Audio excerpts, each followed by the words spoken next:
कहते हैं कि वेद को ईश्वर ने ऊपर से टपकाया है। वेद में जो लिखा हुआ है वो किसी भाषा में लिखा हुआ है, वो भाषा है संस्कृत। तो अब मुझे बताइए कि क्या ईश्वर ने सबको पहले पढ़ना सिखाया है कि सीधी किताब उतार के भेज दीजिए? अरे कोई किताब संस्कृत में है या कई किताबें और भी हैं जो ऊपर से टपकी हैं, सभी धर्मों की बात कर रहा हूँ मैं। तो पहले क्या उसने भाषा सिखाई? और मैं इस वेद की इसलिए बात कर रहा हूँ क्योंकि मान्यता है कि सबसे पहले तो वेद धरती पर प्रकट हुए। तो वेद धरती प्रकट हुए तो उसको पढ़ने वाले लोगों को पढ़ना किसने सिखा दिया? किसने सिखा दिया पढ़ना? संस्कृत तो देववाणी थी, ईश्वर की वाणी है संस्कृत। तो मनुष्य को संस्कृत किसने सिखाई पहले? अब संस्कृत बोलते मान लो आती भी थी तो पढ़ना किसने सिखाया भाई? जब सीधे वेद टपक गए संस्कृत में तो पढ़ना कैसे लोगों ने सीख लिया? जब पढ़ना आता ही नहीं था तो क्या ईश्वर ने पहले पढ़ना सिखाया है फिर वेद टपकाए हैं? तो पहले तय कर लो कि वेद टपका है पहले कि आपने पढ़ना सीखा है पहले। इतिहासकार आज बता चुके इस बारे में कि वेद ज़्यादा पुराने नहीं हैं, जिसे आप लाखों करोड़ों अरबों साल पुराना बताते हो कि ऊपर से टपका है। और पहली बात तो साहब ऊपर कोई प्रिंटिंग प्रेस नहीं लगा है।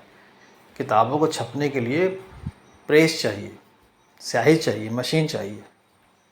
नहीं आप भी ऐसे टपकाओ टपकाओ, चलो लगाओ कोई जुगाड़, कोई मंत्र, कोई जंत्र, कोई यंत्र, कोई साधन भिड़ाओ कि टपक जाए ऊपर से किताबें।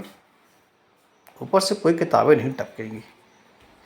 किताबें अगर ऊपर से टपकेंगी तो पृथ्वी का इतना गुरुत्वाकर्षण है, ये जो वायुमंडल है, इस वायुमंडल से जब गुजरेगी वो किताब तो जल के राख हो जाएगी। धरती तक पहुँचते पहुँचते किताब का एक अंश भी नहीं बचेगा। इसलिए ऊपर से किताब टपकी नहीं है। और अगर ईश्वर को संस्कृत में लिख के भेजना हो तो पहले तो आपको संस्कृत सिखाएगा, बोलना सिखाएगा और संस्कृत पढ़ना सिखाएगा। मान लेते कि आपसे बोलते आता भी था तो भाई आपने पढ़ना कहाँ सीखा संस्कृत? क्या सिखाया ईश्वर ने कि पहले संस्कृत सीख लो, मैं किताब भेजा हूँ संस्कृत में? और कोई किताब अगर ईश्वर भेजता भी है और वो चाहता कि आप संस्कृत में ही सारे काम करो, संस्कृत में सारे चीज़ समझो, संस्कृत में हमने वेद लिखा है, संस्कृत में हमारी वाणी है और आप इसको पढ़ो, इसको सुनो, तो ये बताइए पर पूरे विश्व में एक ही ग्रंथ होता है, एक ही किताब होती, उसकी एक वाणी होती। आप अलग अलग देशों में देखो तो अलग अलग ग्रंथ मिलेंगे आपको, अलग अलग आपको भाषाएं में ग्रंथ मिलेंगे।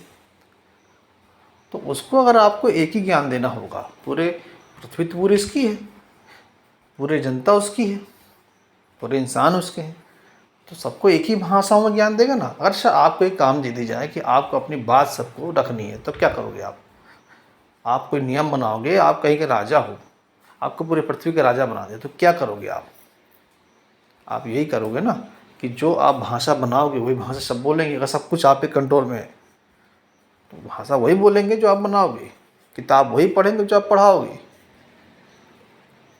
तो अगर ईश्वर भी अगर एक है और ईश्वर ने ही सारी व्यवस्था बनाई है, आपको वो कुछ बताना चाहता है तो पहली बात तो अपनी आकाशवाणी से कह देगा, दूसरा वो ज्ञान आपको दे के भेजेगा, और तीसरा वो किताब भी एक ही रखेगा और एक ही भाषा रखेगा। फिर आज तो लोगों को संस्कृत आती भी नहीं है, बहुत कम लोग जानते हैं संस्कृत। तरह तरह की भाषाएं हैं पूरे विश्व में व्याप्त हैं, संस्कृत तो बहुत कम लोग जानते हैं। तो अगर उसे कोई बात देनी है तो फिर उस भाषा में देगा ना जो भाषा लोक प्रचलित भाषा है। आज हिंदी है, कभी पाली थी, अंग्रेजी भी है, उसमें लिख के भेजेगा।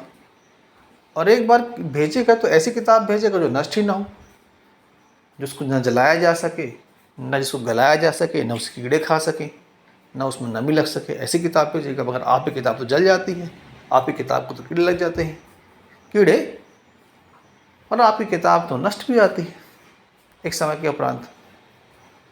तो ये नष्ट होने वाली चीज़ क्यों भेज रहा भाई? वो उसकी भेजी हुई चीज़ तो ऐसी होगी जो कभी नष्ट ही नहीं होगी। और सारे पृथ्वी के लोगों के लिए वो एक ही नियम बनाएगा। अलग अलग नियम क्यों बनाएगा? अलग अलग शादी ब्याह के सिस्टम क्यों बनाएगा? अलग अलग जीवन जीने के नियम क्यों बनाएगा? अलग अलग व्यवस्थाएं क्यों बनाएगा? एक ही भाषा बनाएगा और आपस के व्यवहार के लिए भी एक ही नियम बनाएगा।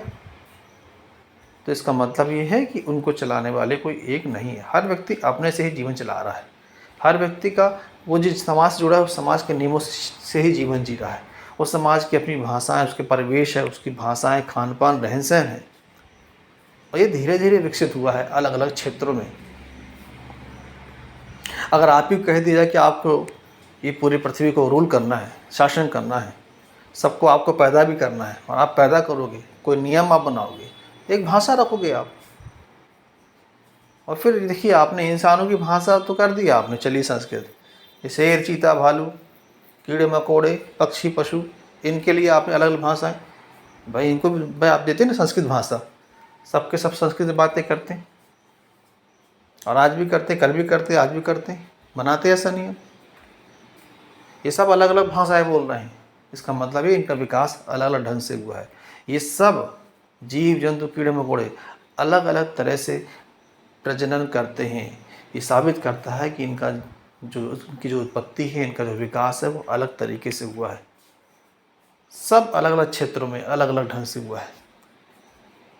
अगर एक ही ईश्वर ने इन सबको पैदा किया होता और इनको एक किताब देने का इसका कुछ व्यवस्था होती, सारे लोगों को किताब दिया होता, साहब जानवर को देता, पशु पक्षी को किताब देता, सब संस्कृत बोलते, मगर ऐसा तो नहीं है ना। इसका मतलब ये है कि किताब किसी ने ऊपर से नहीं टपकाई है, ये किताब नीचे लिखी गई है। और ऐसे धर्म के नाम पर जितने भी किताबें लिखी गई हैं वो सब इंसानों ने लिखी हैं, कोई ऊपर से नहीं टपकी है। ऊपर से टपकेगी तो जल के राख हो जाएगी। ऊपर से उसको टपकाना होता तो आज हर घर में किताब अपने आप मिल जाती, टपकती रहती। बच्चा पैदा होता तो किताब टपकती साथ में पहले कि भैया इस किताब के आपको हिसाब से चलना है, यही किताब मेरा आदेश है, यही किताब मेरा रूल है, ऐसे ही होता। लेकिन ऐसा तो है नहीं। इसका मतलब ये है कि ऊपर कोई किताब छापने वाला नहीं बैठा है और ना ही ऊपर से कोई किताब टपकी है। धन्यवाद।